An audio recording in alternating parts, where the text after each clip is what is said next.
Christian family, but then I was not really living as a Christian. I'm the black sheep of my family, pabigat.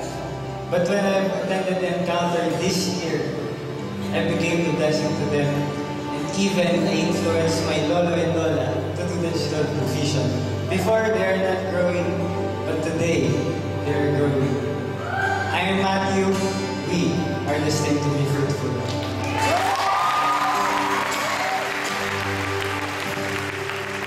Good evening. My name is Kim, and it's been 8 years now that I'm with Destiny. But last year, I was removed from the 12 because of some circumstances in my life, character problem.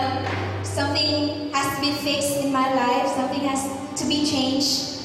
But you know, even if you committed mistakes, even if you failed, that doesn't mean you can no longer go back to your destiny. You can no longer fulfill your destiny. Your destiny can never be cancelled. You can always fulfill your destiny. And this year, Ate Sha called me back again in her 12. And so right now, I'm back in Ate Sha's 12. I am Destiny.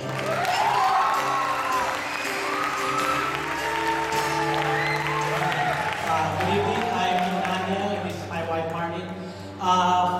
We've been members of this church as a couple 10 years na, and as a testimony, one way na na-bless kami is, kasi for years, I have been really praying and dreaming for a motorcycle. Kasi talaga, ever since I was a young kid, talagang mahilig na talaga ako sa motorcycles, and I've been praying for that. And every time we have meals, before we have may prayer before meals, my children I would hear my children, the whole family actually. I have 4 kids, also my wife. They would pray for a vehicle, for a van actually. But for myself, I was always praying for that motorcycle. And then one time talaga, nasabi ko, bakit iiba yung prayer ko? So talaga after that, we became one in prayer. Every time we prayed, the prayer for a van was always there. And lo and behold, God has blessed us with a van. Nung nakita ko yun, binili na namin. Yung una, dalawa yung tinignan namin. Yung una, hindi dumating yung may-ari. So, move kami sa pangalawa, and nakita ko yung talagang naglighten up yung mga mata ng children ko. They're up there. Nakita na, Daddy, ito na yun! So, yun ang kinuha namin. And really, after that, talaga, God has blessed us with a van. And We are Destiny. Good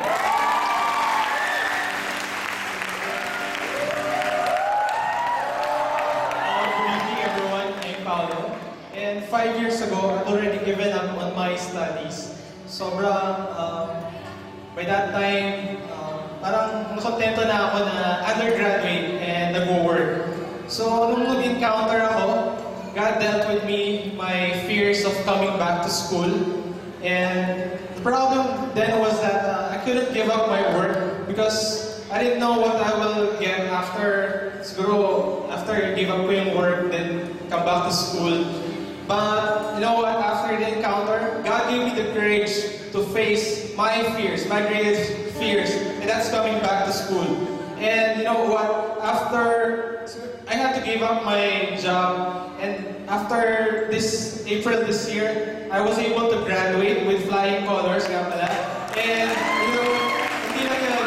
After yung binalik sa akin ng work ni Lord, kung before ang tax ko is about 4,000 to 5,000, when I got a new job, yung tax was amounting to 10,000 pesos. And I'm really excited for more. I'm Paolo, I'm Destiny.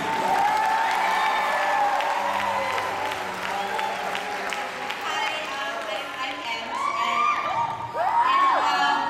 bago mag-start yung year na to, bali mag-3 years na akong Christian, pero bago mag-start yung year na to, grabe na, I had 0 cells. Oh, may tao ko, pero walang cell. And grabe lang, actually it was a character problem, but when I let myself be dealt by God, kasi like, talagang I let my character be formed by God. Grabe lang, I died and I produced much fruit. So from 0 cells, I now have 12 cells. And I am emerald, I am destined to be fruitful, and I am destiny.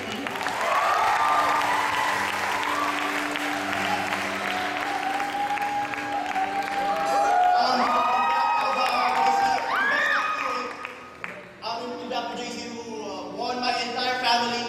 I would just like to speak in behalf of him. I was a witness, magkasama kasi kami sa kwarto. I was a witness kung paano niya iniiyak na napauwi kami ang buong pamilya namin. Sabi ko lang, once we have known Jesus, blessings just keeps pouring in our house. Blessings keeps pouring in our family. My brother had a good job right now and he's always getting the favor. I just got promoted from my job. And blessings just keeps pouring together. We couldn't really contain it. And best of all, my father would like to have a word for you. I'm Ray, father of JC, who invites us to Destiny. And I've been drinking since I was 18 years old. At hanggang siman po ako dati, hanggang nag-business na, at hanggang bumagsak yung negosyo namin at lalong lumakas yung pag-inom ko. Baga naging drunkard talaga. Then, pilit kong tinatanggal ito. So, nagkakaroon na epekto sa katawan ko. Kumbaga, nanangayayat ako, nakawala akong ganang kumain. Then, after 3 months, balik ulit ang inom ko para maging normal, normalize ko yung buhay ko. So, nung na-invite ako ng JC dito sa Destiny, inano na, hanggang dito ko na-feel yung ibang parang inspiration, at saka nagkaroon ako ng nabuhilit yung, nagising ako sa pagkakatulog ko, kumbaga. Then, hanggang sa nag-encounter ako, doon ko na naramdaman yung pagbabago. Hindi ko na hinahanap yung alak. Hanggang ngayon, hindi na ako uminom.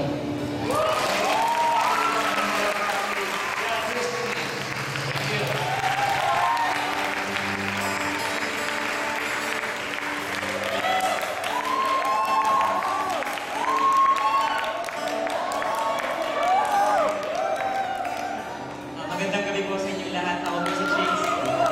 Graduate po ako ng Electronics and Communications Engineering sa De La Salle. So, last March po, nag-take po ako ng board exams, ECE board exams. But before I did, sabi ko, Lord, papasa po ba ako dito? Kumuha ako ng word winner, sabi, and he told me, yeah, just go and conquer. I'm gonna be with you. So I took the board exams. When the results came out, hindi po ako pumasa. Lahat po ng kaibigan ko pumasa. Ako lang po yung naiwan. So I was so down. That was one of the lowest points of my life.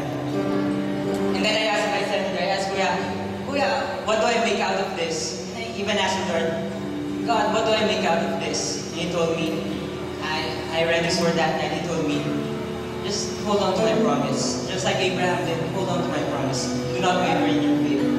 So last October, nag-take po ulit ako ng board exams.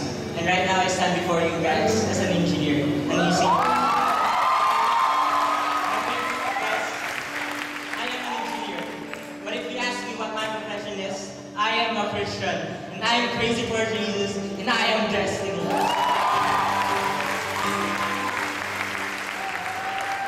Good evening, I'm Jacel Macao.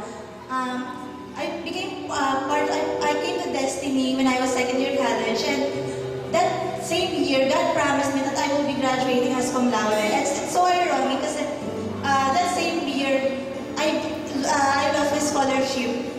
But I hold firmly to what God's promised to me. And I graduated as cum laude, and that same year I passed the board exam for nurses. And just this September, I passed the licensure exam for nurses in the US. And so, it's so amazing that when you seek first God's kingdom and His righteousness, everything will be given to you as well. And just keep on receiving your promises from the Lord. And always remember that once God sets something in motion, nothing can stop Him from doing great things in your life. I'm Jacel, I am favored, I am destined.